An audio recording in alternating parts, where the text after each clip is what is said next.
Friends ఇప్పుడే అందిన వార్త బీఆర్ఎస్ ఎమ్మెల్యే పాడి కౌశిక్ రెడ్డి అరెస్టు తీవ్ర టెన్షన్లో నాయకులు అంటూ లేటెస్ట్ అప్డేట్ అయితే రావడం జరిగిందండి. సో వివరాలు ఏంటనేది వీడియోలో తెలుసుకుందాం. వెంటనే స్కిప్ చేయకుండా పూర్తిగా చూడండి, కంప్లీట్ ఇన్ఫర్మేషన్ అయితే అర్థమవుతుందండి. మీలో ఇంకెవరైనా సరే మన ఛానల్ సబ్స్క్రైబ్ చేయకుండా వస్తున్నట్లయితే వెంటనే మన ఛానల్ సబ్స్క్రైబ్ చేసుకోండి. ప్రభుత్వం నుంచి వచ్చే లేటెస్ట్ అప్డేట్స్ అన్ని కూడా మీ ఫోన్ నోటిఫికేషన్ రూపంలో అందించడం జరుగుతుందండి. చూస్తున్నారు లైక్ చేయడం మర్చిపోతున్నాం, దయచేసి లైక్ చేయండి. లేట్ చేయకుండా ఇలాగే వెళ్ళిపోదామండి. బీఆర్ఎస్ నేత హుజురాబాద్ ఎమ్మెల్యే పాడి కౌశిక్ రెడ్డిని పోలీసులు అయితే అరెస్ట్ చేశారు. క్వారీ యజమానిని బెదిరించిన కేసులో వరంగల్ పోలీసులు కౌశిక్ రెడ్డిని అదుపులోకి తీసుకున్నారు. శంషాబాద్ ఎయిర్పోర్ట్లో కౌశిక్ రెడ్డిని అరెస్ట్ చేసిన పోలీసులు అనంతరం ఆయనను వరంగల్కు తరలించారు. వివరాలు: కనవపురం మండలం వంగపల్లి గ్రామంలో గ్రానైట్ వ్యాపారి క్వారీ యజమానిని మనోజ్ రెడ్డిని కౌశిక్ రెడ్డి బెదిరింపులకు పాల్పడ్డారనే ఆరోపణలు అయితే ఉన్నాయి. ఇందుకు సంబంధించి మనోజ్ రెడ్డి భార్య ఉమాదేవి పోలీసులకు ఫిర్యాదు చేశారు. కౌశిక్ రెడ్డి గతంలో తన భర్త నుండి 25 లక్షలు వసూలు చేశారని, ఏప్రిల్ 18న ఫోన్ చేసి మరో 50 లక్షలు డిమాండ్ చేశారని ఉమాదేవి ఆరోపించారు. ఇక ఉమాదేవి ఫిర్యాదు ఆధారంగా హన్మకొండ సుబేదారి పోలీసులు కౌశిక్ రెడ్డిపై కేసు నమోదు చేశారు.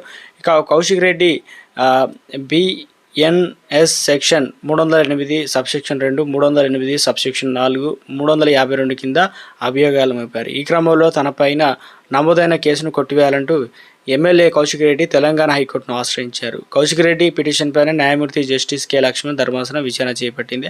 అయితే ఈ సందర్భంగా మనోజ్ రెడ్డిని కౌశిక్ రెడ్డి బెదిరించారనే ప్రాసిక్యూషన్ ఆధారాలు సమర్పించింది. అయితే కౌశిక్ రెడ్డి తరపున న్యాయవాది మాత్రం ప్రజల ఫిర్యాదు గురించి తెలియడానికి మాత్రమే మనోజ్ రెడ్డికి తన క్లయింట్ ఫోన్ చేశారని చెప్పారు. అయితే ఇరుపక్షాల వాదనలు విన్న తర్వాత హైకోర్టు ధర్మాసనం సోమవారం రోజున ఎమ్మెల్యే కౌశిక్ రెడ్డి విజ్ఞప్తి తిరస్కరించి పోలీసులు అతన్ని అరెస్ట్ చేయకుండా రక్షణ కల్పిస్తూ గతంలో ఇచ్చిన మధ్యంతర ఉత్తర్వులను కూడా రద్దు చేసింది. అయితే ఆ వెంటనే కౌశిక్ రెడ్డి ఇదే కేసు ముందస్తు బెయిల్ ఇవ్వాలని మళ్ళీ హైకోర్టును అయితే ఆశ్రయించారు. ఈ పిటిషన్ పైన కూడా న్యాయమూర్తి జస్టిస్ కె లక్ష్మణ్ ధర్మాసనం ముందు విచారణ వచ్చింది. అయితే కౌశిక్ రెడ్డి బెయిల్ ఇచ్చేందుకు ధర్మాసనం నిరాకరించింది.